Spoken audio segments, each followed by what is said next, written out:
ভাই হতাশে বসে আছি। যে খেলা দেখতেছে এই খেলা নিয়ে আর কি করবো ভাই, কি আর বলবো ভাই, কিছু বলার নাই, মন খারাপ, অনেক কষ্টে বসে আছি। কোনো অ্যাটাক নাই, শুরু থেকে স্পেন অনেক অ্যাটাক দিয়ে খেলতেছে, অনেক ভালো পাস দিয়ে খেলতেছে, তো আমাদের কোনো অ্যাটাক হচ্ছে না, কোনো খেলাই হচ্ছে না। শুরু থেকে আর্জেন্টিনা একদম বাজে খেলতেছে, এখনও বাজে খেলতেছে। মনে হয় একটা গোল দিয়ে দিছে, আমার মনে হয় হাইরা গেছে, এরকম হতে পারে। মজুব বিরাট কারবার, জিতে নাও ফ্যামিলি কার, স্পোর্টস বাইক ছাড়াও লক্ষ লক্ষ নিশ্চিত গিফট।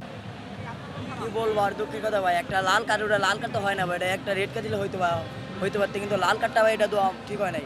তারপর আমাদের আর্জেন্টিনা টিম অনেক ভুল খেলতেছে, পাস খেলতেছে অনেক ভুল, যদি তারা গোলকে যদি একটা হিট করবে কিন্তু করতে পারতেছে না, কারণ এটাই আমাদের সমস্যা, আমরা আর হয়তো বা পারবো না, ঠিক আছে, এটাই আমাদের সমস্যা।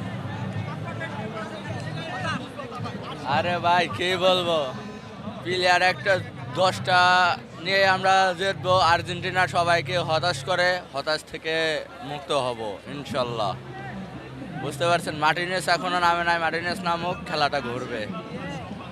ভাই এখনো হতাশ হয় নাই, এখনো আরো 30 মিনিট আছে ইনশাল্লাহ। আশা করি প্রথম অর্ধে গোল একটা দেওয়ার সম্ভাবনা আছে ইনশাল্লাহ। হ্যাঁ, অতিরিক্ত 30 মিনিটে এটা খেলা তো এখন 30 মিনিট এখনো আছে ইনশাল্লাহ। আশা করি প্রথম নামার পরেই মনে করেন 5 মিনিটের মধ্যে আশা করি গোল হয়ে আসবে ইনশাল্লাহ। জি, এখন পাত্তা না পেলে এটা হচ্ছে মাঠের খেলা, মানে হয়তো একজন জিতবে একজন হারবে, এটাই, এছাড়া আর কিছু না। আমরা আর্জেন্টিনা জিতবই, আমরা আর্জেন্টিনা জিতবই। আমরা ম্যারাডোনার থেকে আমরা খেলা দেখছি, শিখছি।